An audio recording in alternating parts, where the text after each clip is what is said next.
From North London lights to the Mersey rain, to sky blue nights when the champions reign.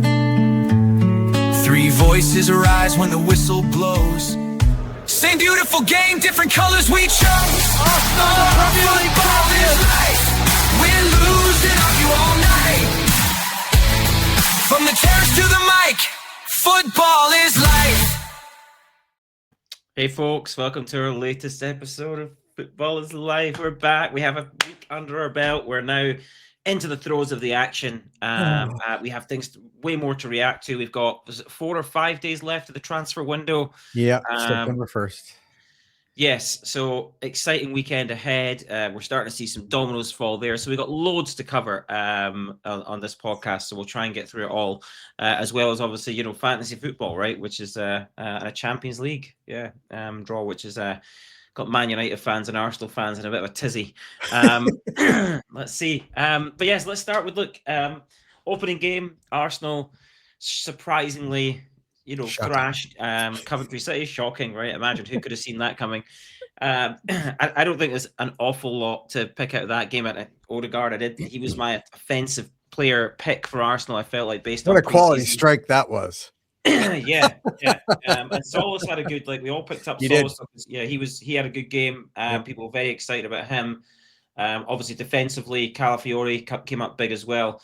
But to me, that's not really the story. The story is, there was a lot of shocks, and it started with the early Saturday kickoff, and one that I did call. I just sensed a little bit of. I think Billy, we've got some receipts that we can cash in this podcast. Where let's say I feel Man United this year. I was like, I'm not totally convinced. I think that last year was a bit of an anomaly.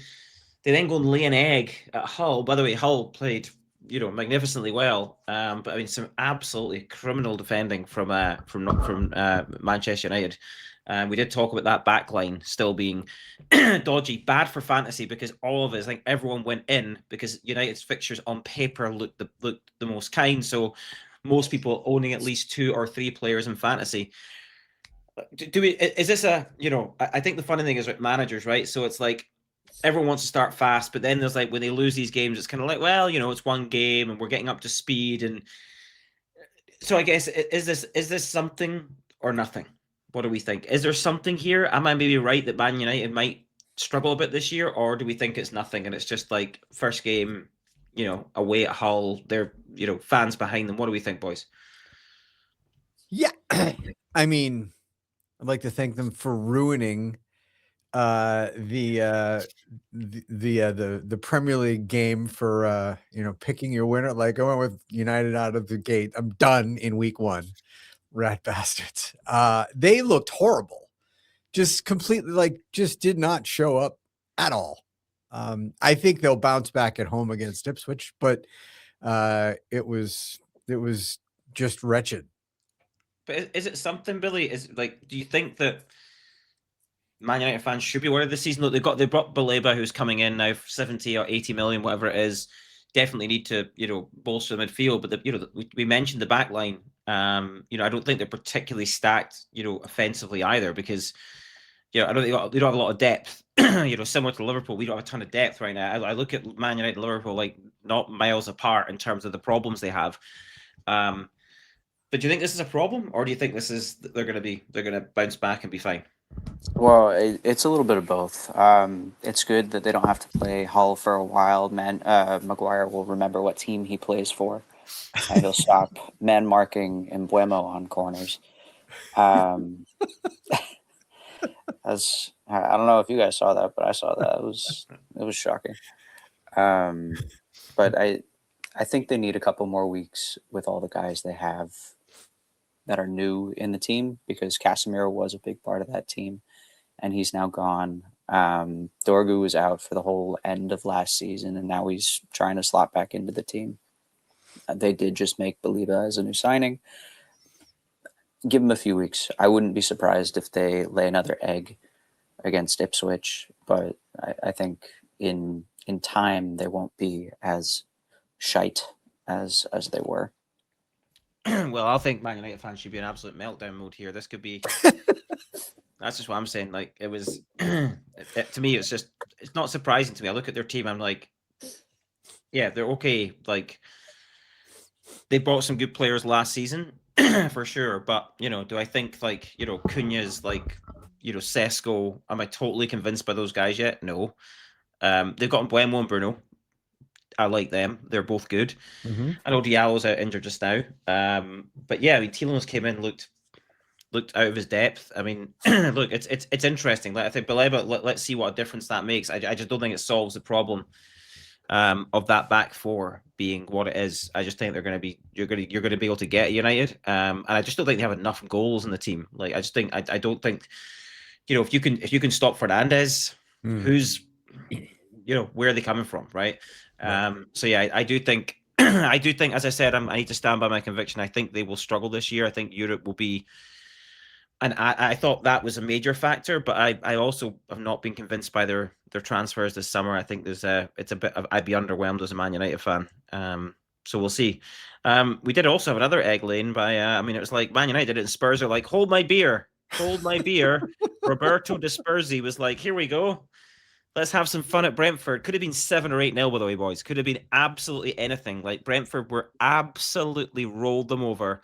Look, the other side of North London, you boys are going to be absolutely thrilled. Couldn't be happier with week 1, right? Apart from maybe Man City getting that late winner. But is this like, again, this is one where, like, I probably think I wouldn't be panicking so much, but it was so bad. It was so bad, right? Where you kind of the team looked disjointed. Is there a concern here that De Zerbi's just infected by the Spursiness, or maybe he's just that kind of character? Or does he have the dressing room? What do we think here, boys? What do you think? Well, I think this one is that is a major overreaction take. I mean, you talk about a transfer overhaul for this squad. Like, 9 players or something like that. Yeah, it's crazy. So I think they're going to need some time to kind of work it out and figure out who they are and what his preferred 11 are going to be and all that kind of stuff. I think for as long as Richarlison's your guy up top, that's a problem. But I don't think that will last very long. I think they'll be fine. I think that they'll still be top half, maybe top 7 when it's all said and done. But it's not surprising that they were not connected and not, they hadn't sorted things out in week 1 with just such a complete overhaul to the team. Yeah, and what about Sangare for Brentford? Unreal. Looked pretty tasty, right? Yeah, for sure. Dominated that game. Dominated it. DEFCON monster. Yes. And we obviously then had, Man City late equalizer. They were turgid. That one had me thinking about like the Liverpool start of last year, where just like right at the death, they find a way and get the point. And I was just like, if a team did not deserve a draw or a win in that game, it was them. That was just, they were horrible. Bournemouth was hard done by. Definitely. And then you had Chelsea in London as well. Monday night, they, again, a bit of a, we're going to talk transfers. They've seemingly made a move reactively after that game because, my brother's a Chelsea fan. We were texting on Monday. I was like, Chelsea's front three is as good as anyone's. But I said, their back four and their goalkeeper, well, they can win nothing with Sanchez is not the answer. He's not winning. He's not the guy. 2 howlers. But Chelsea looking, again, definitely looking, got a bit more oomph about them under Xabi Alonso. What did you make of that performance from Chelsea, Bill? I thought it was interesting to see him play in a 5 at the back or a 3 with 2 wing backs, especially. I think they're definitely still needing improvement. They didn't have Caicedo to start the game, so this isn't the all-telling match. But like you say, their front 3 are freaky, but their back line was, I thought, shockingly poor for some of the upgrades that I think they're trying to make this season and signings that they had. And just what a difference a well-rested and healthy Cole Palmer makes. Well, I said to my brother, he looks motivated. He looks at it. I think not. With the form he had, there was no reason for him to have been in the England squad, but I think he felt like he had something to show, and he was obviously carrying injuries. So he looked much more like the guy 2 years ago, for sure. Definitely. And then the other big game, other big story, Liverpool went to Newcastle. A last-minute Szoboszlai fantasy owners happy with that. Was a sensible pick. There's Mike. There you go. Billy not so happy. I mean, I don't know. I'm keen. I'll give you my thoughts of the game. I watched it. I was like, my biggest concern was like, if you told me that Arne Slot was still the manager, it looked much the same to me. Like it really did. Like if I'm being blunt, I was expecting things to be a bit up and down in terms of outcomes, in terms of results, but I was certainly expecting a different type of performance. But yeah, I mean, we obviously conceded early, which maybe that's part of the factor of like the way the game panned out, and it was like you obviously Newcastle then were able to counter. So I'll reserve judgment until tomorrow at Anfield. That will be the real test. I expect to see something different, but like two fullbacks that just can't kick their own arse, just dreadful. A midfield that is like I don't know, like someone back like Florian Wirtz. Now I'm at the point now where I'm like, dude, if you don't start, like I think he's actually got a pretty, considering the price tag and the fact that he was healthy most of last season. Like Isak gets a pass because he was basically out injured, So I'm like, to me, like the judgment starts, probably in 2 months' time. You're going, if he's not scoring regularly, you're then passing judgment. So I think he does get a little bit of leeway. Although I didn't think he was particularly like, I don't know, like his demeanor. Like I don't know if I loved I know he's a kind of like relaxed guy, but yeah, we need more from these guys. The money you're paying for these guys, you're paying for them to be the difference makers, right? You look at like Morgan Rogers going, he scores a goal this day, like he's at it, he's across it. Like I think Wirtz to me is like, I look at Cherky at Man City. That's what Florian Wirtz should be doing for us. He should be in those, and he should be the guy that he will give the ball away, but on the edge of their box, right? But he's trying to make and thread the needle. Like that to me is his skill set, what he's good at. But I feel like he's dropping to. He feels like he's all over the place, like at the moment, and I just think he's not being effective. He's better being less involved, but more decisive. He needs to be a more decisive player for us than he is. So yeah, I was very underwhelmed by our performance. I think. I mean, I know that like, if you look at the stats, you look at chances. I don't disagree that you could argue a draw was fair. I watched the game. I thought we were crap. I actually think like Newcastle, like we obviously stole a point. It was Lewis Hall who was great all game, just made a daft decision. It was a penalty. The bright spot. Everyone's a bit high in the boy Xhaka, but he looks like he's got potential. But Munoz came on again, looks just raw. Will run about like a maniac. So yeah, I don't know. I think let's see what happens Saturday at Anfield against Forest at home. That needs to be a completely different performance, I think. If not, then I will start to be a little bit concerned, even though it's this early. Yeah. So listen, as a roundup, my big takeaway from week 1 is this. If you're an Arsenal fan, which you two are, there's actually nothing. Like basically, you're going to win the league again, right? Not because of like anything you've done, like you might sign Álvarez, right? But when you look at like who, like any of those teams you've seen, like who's it? You could maybe look at Chelsea and go, they've got no European football. They'll be focused on so there's an element of like, could they? And they do have some firepower, right? I think their midfield is good. I know Fernández might be leaving to City. Man City feels like it's going to take a bit of time. Liverpool's going to take time. Spurs are going to take time. Man United are not convincing at all. So you kind of go through it and go, it's got nothing to do with Arsenal. It's more about, I actually can't remember a time where the gap between like a reigning champion and like the rest has been this big. It feels like the gulf. Are you feeling the same as Arsenal fans? You look at it and go, ain't nobody close to us right now. Look, come January, that might look a little different, but I'm talking about like right now. Is there any team out there in this Premier League you see and you go, oh, they're the ones that we'd be worried about that might push us for the title? No. Yeah, there's not. Billy, Billy, your glass half empty, but there's not, right? There isn't. Like, I'd love to see the Chelsea game in 2 weeks. Yes, I think it is. That'll be a telling game.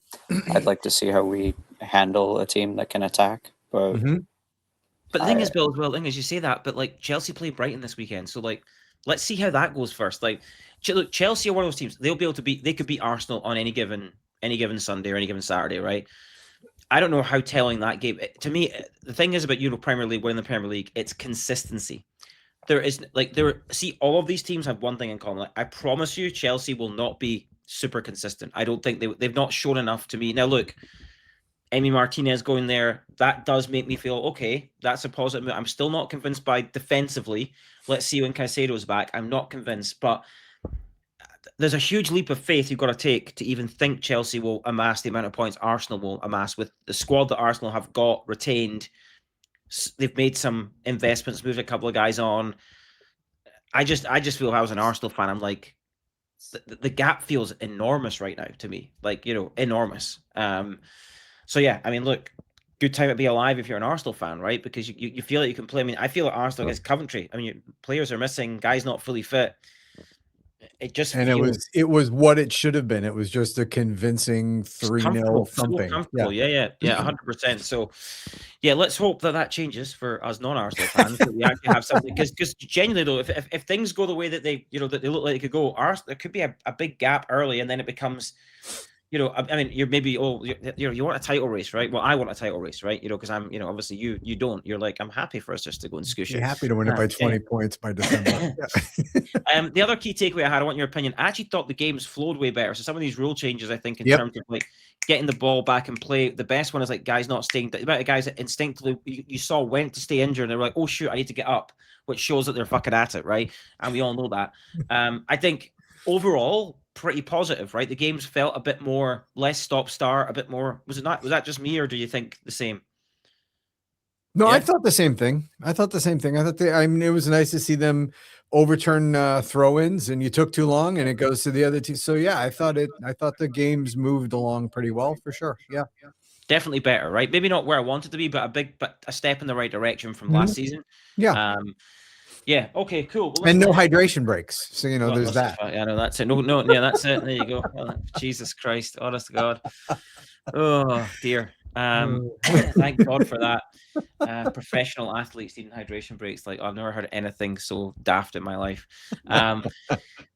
So let's talk Champions League draw next. Because that did come out this week. Liverpool fans generally happy. Man City, I feel, have got an okay one as well. I think they always tend to get a reasonable one. Man United fans had a little bit of meltdown, and I think the Gunners might remind me of the Gunners. Because there was a huge reaction in social media about Man United fans going, meltdown. But the Gunners have a few tasty games, right? They do. They've got Real Madrid. They've got Bayern Munich away. And then it's Dortmund, Lille, Real Betis, Napoli. So, I mean... some tasty ones, right? Yeah, a couple of good ones. And it's Bayern away and Real Madrid at home. So those should be a couple of good ones for sure. Yeah. Mourinho's coming. I mean, that'll be an absolute snore fest. Mourinho versus Arteta. Jesus Christ. You can't do the tie flip to Arteta though. No, I know. That's true. Yeah, at least it's not Atletico Madrid. So I think we get them again, I think, Liverpool, unfortunately. Yeah, and the PSG Barcelona should be a fun one.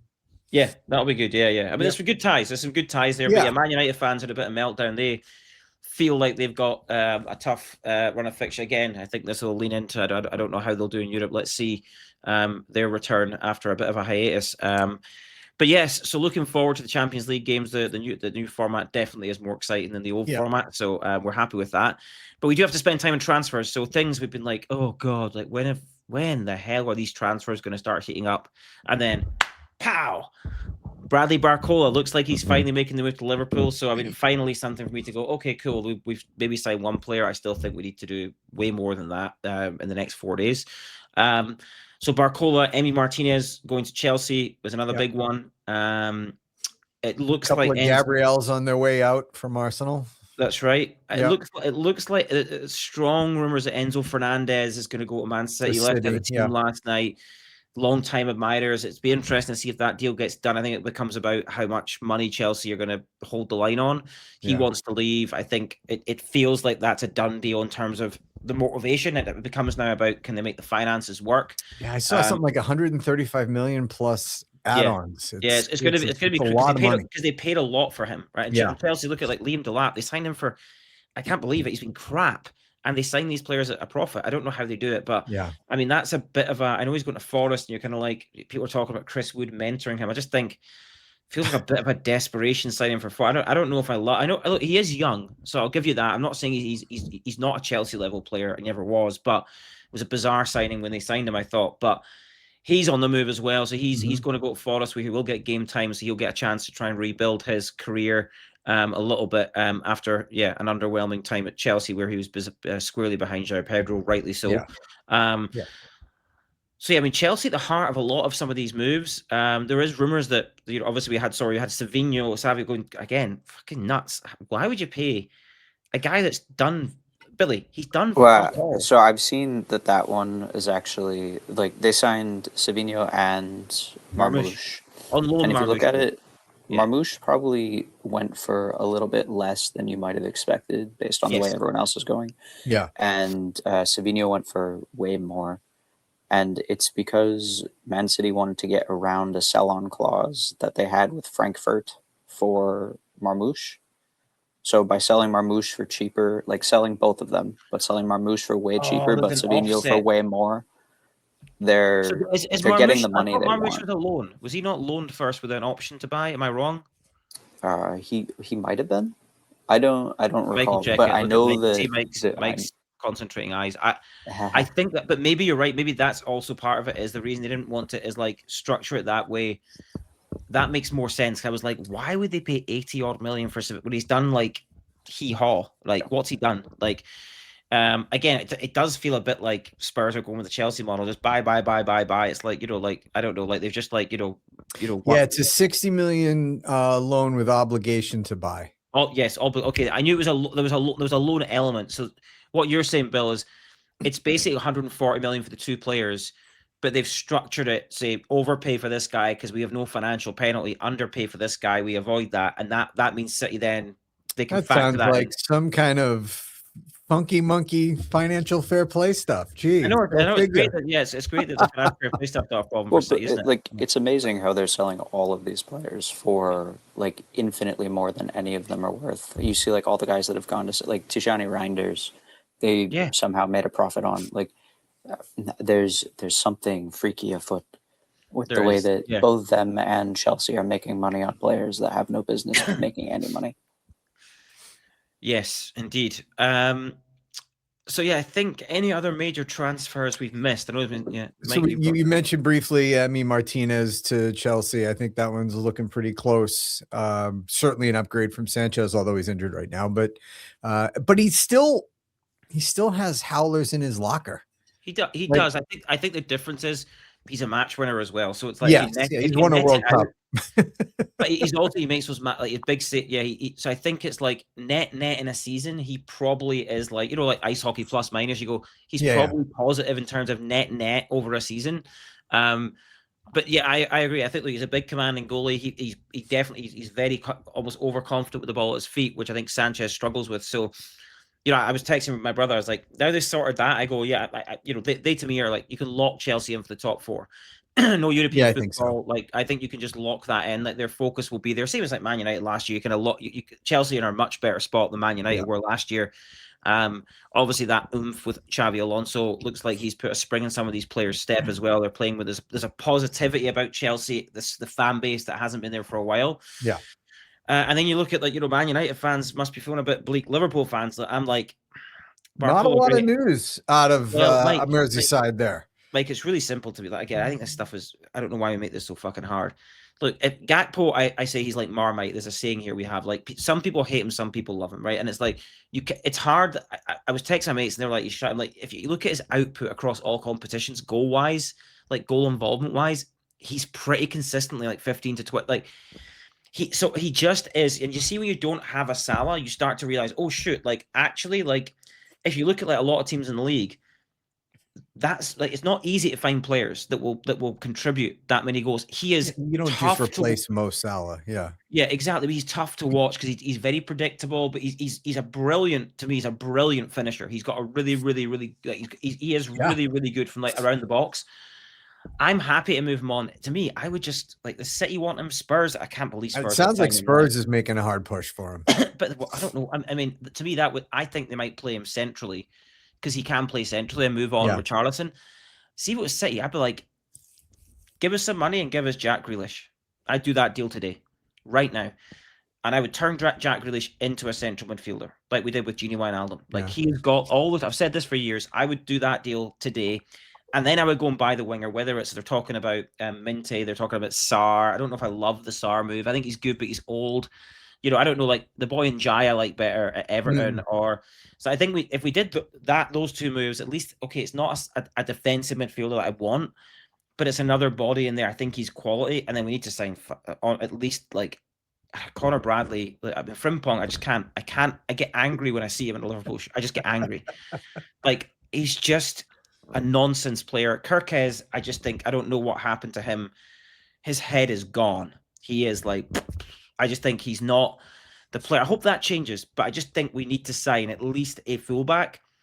And if we did that, then and those moves, I would go look, like a fullback, Barcola plus another winger, and then like a midfielder. I go, okay, do you know what? There's at least a base for success this season potentially.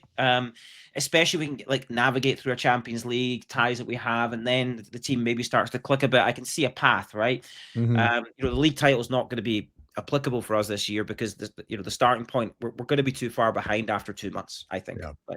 But yeah, we need to do a lot of business. Like Man United fans looking at that back four probably feel the same. Like we need some fullbacks, we need a center. Like they surely are thinking, guys, like what are we doing here, right? They focus heavily in the midfield this transfer window, forward line the last one, so maybe it's a phased build here, which is interesting. But yes, that's where we're at, boys. Is there anything else in the transfer thing that we're hearing or anything we're excited about? So the only other one is whether Julián Álvarez will actually make his way over. It sounds like he doesn't want to. He only wanted Barcelona. Barcelona or Madrid's not selling him to Barcelona. And I did see something this morning that now, of course, Chelsea's perked up and they're like, oh, but I don't know. He's not apparently Álvarez is not set to be part of the team. He's not in training right now, so I mean, Julián's sick is what they're saying. Oh yeah, I mean, let's see. The way I'm reading between the lines here, right? It looks like Álvarez. It feels like he's going to. I mean, look, they might dig their heels in, but I don't know why he'd want an asset like that. Unhappy. I don't know. Well, I mean, it smacks of like it's the same kind of thing that the whole Isak saga was. It's similar, isn't it? But my point is, Mike, I think what's happened though is Atletico have basically said, if it's almost like I feel like if anyone else bar Barcelona comes in, they would be open to it. So this is what's because the problem is he wants to go to Barcelona, right? So then it becomes this idea of like, does he move to Arsenal to then get to Barcelona? It feels like that's the destination he's going to engine. That'd be my concern. Is like, or does he wait it out? I don't know if that's an option for him, but that just doesn't feel great. Look, if Arsenal signed him, he'd be a phenomenal. And again, it just validates what I've said about Gyökeres all along. Like he's a bit of a donkey. Like I mean, he is. I mean, look, if Kai Havertz is playing up front, like it kind of tells you the story. Goals. Well, I mean, Havertz is like. The thing is, he's definitely no worse than Gyökeres. Like, yeah. And he's a better he's a better technician, but he does like so. It probably spells the end of his career at Arsenal if they sign Álvarez as well, which I think is if Arsenal want to push on, then that's the right bet. I never thought he was good enough to play for Arsenal, and look, he, again, when you're as good a team as Arsenal, you can get away with these guys that maybe aren't totally at the level because you kind of pull them up a bit. But yeah, Álvarez would be a huge signing if they managed to get it through. So Arsenal, he would be, but when you don't want to be there, right? Like it's that's my concern, mate. Is his heart? It's like is it? So I think that's the concern, right? Is like with his heart. He's a fabulous player. I think he would give. And he's proven in the league. I mean, he played great for City. Like he can play in this league, but. Yeah. And in that system, I think, Mike. I really think he can play in that system. I think he would be. He's dynamic in a way that, like, which I think actually helps. Like, whether it's Eze, Odegaard, whoever's playing in that role, Saka, like having that dynamism of movement creates a lot more problems. But yeah, look, Arsenal fans, something to look forward. Well, something to look out for that could be a blockbuster end to the transfer window, which would send shockwaves through the league in terms of like, okay, we already think there's a huge gap. Then they do that, it would feel like they're putting a bit of a moat between them and the rest of the league. So that would be a huge statement signing if they get it done. So let's keep an eye on that one. But let's change gears. Let's go to fantasy football. Week 1 was a bit of lots of bench boosts, of bench boosts. Yeah. Week 2, the general advice you'll see consensus out there is just, again, you know me, I always go against the grain. It'll be like, the data says don't do a transfer, just roll your transfer to week 3. You're looking at Mike saying, yeah, okay, so that's fine. That's right. Well, I think they'll bring us. It just depends, right? Because it depends who you've got. What I'm going to say is, look, don't always go with that. Like, if you feel you want to make a transfer, you don't need to wait. Like, you can, if you know that there's a move you want to make, and I'm going to give you that. What I'm trying to do, guys, is like like per position. Like, who's the guy you would pick up, right? If you're going to make a transfer this week, because advice to me is a lot helpful. Like, just keep your team, roll your transfers. Like, okay, you can do that, but you don't need to listen to this if that's what you're going to do anyway, right? But I'm talking about people that go, do you know what? I either want to make a move or feel like I need to make a move. One for let's not go with the goalkeepers because I think that's different, but let's go one defender, one midfielder, one forward. If you have it, I can kick us off if you want a bit of time to think. So for me, I am rolling my transfer because I effectively had a wild card, right? Like, I mean, that's the whole point of the start of the season. So if you haven't built a team that can last a couple of weeks, sorry, try tennis. Unless you know, I mean, there weren't major injury things and that kind of stuff. So for me, looking at the fixtures that are coming up, the priority is adding City assets and adding Chelsea assets probably after the Arsenal game. So I will likely, after this week, get off of either Mbeumo or Fernández for Palmer, and Calvert-Lewin for Vissa is something that I would consider. Guess what? Buck the trend. Already made that move. I defied it. I'm not waiting. I pulled the trigger now. Get Wissa. His price is going to go up. And do you know who's injured? Asula, the boy up front. He's got a red injury now, and you go, oh, I wonder who's going to fit that void. I think I know the guy. Yeah. So get in. So those are the two up front. And then in the back right now, I just have Calafiori. I need to see Konsa start a couple of times to know for sure that he's going to be the guy, but to get a 4.5 or maybe it'll be 4.6 or 7 Arsenal defender is a no-brainer for a second in the defense. Yeah, so this is my number one. If you're going to pick up somebody as a striker, I think you can make that change now. I don't have a problem with that because he's the same price as Calvert-Lewin right now. Yep. If he scores again next week, he won't be. And then if you've got like no money, this is the problem sometimes you create. So you don't need to. I don't need to wait in that one. The midfielder one, you're right. I'm waiting. The same thing. I was tempted. I actually had Rodgers and Odegaard in my team originally, but then decided to play it safe because of how chaotic things have been, and just kind of go with like more of a consensus team just to make sure that I was going to be like right there or thereabouts. So I am tempted. Like I look at, again, if Man United's fixture, you've got to believe at home. So I think you've got to stick with those assets and then obviously Chelsea play Arsenal, where you'd expect them not to score as many goals against an Arsenal team that are good defensively. So I'm with you in terms of, and then it becomes about Palmer to me as the premium pick. Yes, and if you can't afford him, Rodgers is not a bad alternative. I mean, Rodgers is a flyer. Rodgers is a flyer where it's like, honestly, like the two things that I'd say about this is Palmer to me is like the Bruno Fernández, like the Mo Salah. It's like the one that you go like, you know what, the reason that Rodgers, I think that the gap in terms of the price is interesting is Rodgers is more of a goal scorer in my opinion. And I think he is way less injury prone than Cole Palmer. He is. He's made out of Teflon, but the Palmer bit is he's got penalties. He does, I know, and that's huge. So I think it's just their decisions you're going to have to make. And again, you can make moves to try and get all. My brother has it. He went big on Chelsea because he's a Chelsea fan, and he obviously did well this week, which is good. But I think that's the thing. But I think in midfield, there's a lot of people talking about Sangare. I think he looked good. He is cheap, so it's like he is. I know it's kind of an obvious one to pick up. I think there's something there.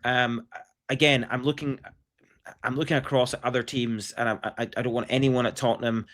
Like I think Brighton's midfield is interesting, and I'm not going to just jump on like Hinshelwood. I think it's keep an eye over the next couple of weeks, and it's like because Gross has been fantastic historically. I just think there's actually like 3 or 4 good options there. But with Brighton, it's more I want to see because they got Europe. I want to see a settled team to go right. They're the guys that are going to start more games. I and think especially that's where since they had these qualifying games right around, on either side of week one. Like, yeah, you need to see what's going to settle in and be their starting 100%. And then I think the other one that I gave, you didn't pick him up. I did already, is like Njai. I think he's just a guy at Everton. I think they're a decent team. I just think he's for 6 million or whatever it is. Like, I just think it's a no-brainer. Like, it's a no-brainer because you do want to, especially if you want a premium Cole Palmer, Bruno Fernández midfielder, and they're less premium midfielders this year, it feels like. And then the Arsenal situation is one to watch because you need to kind of see. We need to see how that also. I think you stick with the Greek boy. Is it Solus? Yes, Solus and Calafiori are in the team, and Calafiori outside of Gabriel is the safest defender and for them. I was going to ask though because I think you stick with him and wait and see. I do like Odegaard still. I think in the short term I like him, but I want to ask. We think he just went up. Yeah, Ben White. I want to ask you about this. So because the Arsenal situation is they've got 400 defenders in their squad. So who's going to play it? I mean, I'm being serious. I liked Ben White, but then and I love him, but you can't believe a word that Arteta says in a presser because it's all lies. I guess I'm asking when everyone's fit. Yeah, no, when everyone's fit, it's Timber. And so that's why, Timber? and it sounds like Timber's weeks closer than everyone thought originally. Like he's going to be coming back sooner than expected. Saliba's out for sounds like months. So which is why I think Konsa could be a really good value pick. Ben White I felt like safe for the first couple of weeks, but when Timber's healthy, Timber's first choice. Yeah. Okay. Don't you think so, Billy? I mean, I'd keep an eye on that one. I mean, I love Timber more than Ben White, but this past, obviously we're playing Coventry, but he looked like back to his best. He did. He looked much better. He looked motivated. And it's Saka, Odegaard, and Havertz looked really good on that right side, and I think that was the key to like that first season under when we just signed Jesus. Yep. Like that right side was the reason we were kind of like a fun team to watch. And I think if Ben White's playing that way, I was saying that like the constant things about I'm with you, mate. That's when you could take a flyer on. I think he will be decent. But I just feel like Ben White, though, it wasn't just the fact that he looked like Ben. He's not been like that for over a year. And I just think it's one of those ones. He could be one of those players you go, oh, it's like Gabriel last year. You want to own that early because that value, like and Timber, like you say, it's an interest. He's the one my defender pick is like. That's a guy that and who's the boy at Brighton? He's a left back, but I think he's playing left wing. De Kuiper, no. De Kuiper did get a lot of points this weekend. But I think he's in as a defender, but he played in the left wing. He played left wing, so he played more advanced. So he's one. Billy's checking. I'm trying to find it. Yeah. I can find it if not. De Kuiper is listed as a defender in the game. Yeah. Yes, he played left wing. And so he did get pumped but he is playing advanced. It was like Dorgu last year. They've obviously changed that in the game. So he's one I'd say there's upside there. Again, probably getting early because a lot of people jump on that because they see he's playing basically as a winger, and you're like, well. You find that player out of position that's going to bring you points. Just get him, and it's like it's a bit of a no-brainer because you still got all like any DEFCON you get all the attacking points, which is great. So let's see. And then the other question we have this week is captaincy. So Haaland, I think they're away at Palace tonight. A Palace team that hasn't started too hot. I've been tempted. I'm leaning towards Bruno Fernández in terms of like a bounce back. You feel he'll be the center of everything? Ipswich. It's pretty clear to me he's the right guy. It was great that they both blanked though, because when your captain blanks and the one that you're going against also blanks, it's like, all right, fine, thank you. But for me, Bruno is the captain pick for this week just because it's home and it's Ipswich. Okay. Are you with that, Bill? Of the two, I'd personally lean Haaland. I don't like Crystal Palace as much this season, and I want to go about face on Manchester United in general. Yeah. The only thing is, I mean, I'm crap away. Like I'm a big fan of a rogue pick, so I don't mind We're kindred spirits, Bill. I know. I do like to personally, buck the trend sometimes, but I'm like, I do. You feel like the thing is with Haaland, you know there's going to be a game soon where he is going to score 2 or 3. So you know it's coming.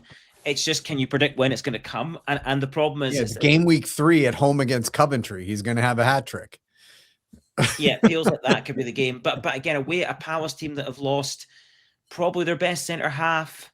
Mateta's basically on strike, right? Sounds like. So it just feels that that's a team in a bit of turmoil. Again, though, the problem is if City didn't look so crap, I'd be on it, right? But they looked so poor. He missed a sitter in that first game as well. So there is a bit of I wasn't too hot on him, but I was like, I can't take the risk that he's not, because you just don't know. But I don't mind taking. I'm literally 60-40 to Bruno right now. I made the change, and I'm like, I might make a last minute shout, just before they cut the deadline for changes. But we'll see what happens. So yeah, but I think that's the captaincy picks this week for sure. Yeah. Okay, let's look ahead to the fixtures.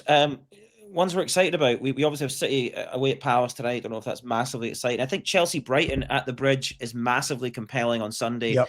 I don't know why Man United Ipswich is the 4:30 kickoff. Absolute snore fest. I don't understand that at all. Nobody wants to see that game unless you're just watching for fantasy purposes. Liverpool Forest, the early game on Saturday. Tottenham Newcastle is the 5:30 game on Saturday. That's going to be interesting, right? Spurs first home game under De Spursy. Yeah. I mean, the pressure because of that Brentford game, Newcastle looking not as bad as people thought they might. They've signed Nico Gonzalez. We forgot to mention that. They've made a couple of moves in the transfer market. They've lost some of their best players, but they other players stepping up there. That's a pressure. That to me is the Saturday game. I know Liverpool Forest, there'll be a lot of eyes on that one, but I think that's a really compelling game. And then Monday night we have it.